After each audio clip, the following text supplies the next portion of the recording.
So, yung po niya, so hindi na po yan.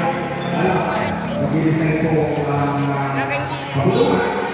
So, right after natin ito, saka na ito ang aming tayo. Okay, nananatin po sa mga yan na ano po. Sabi ko, yung virus.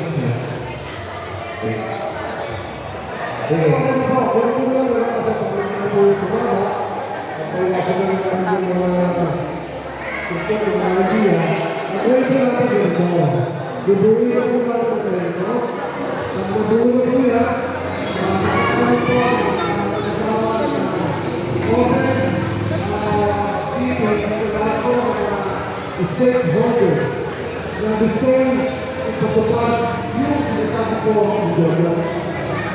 Kasi importante ko kasi ako ang ito. Ito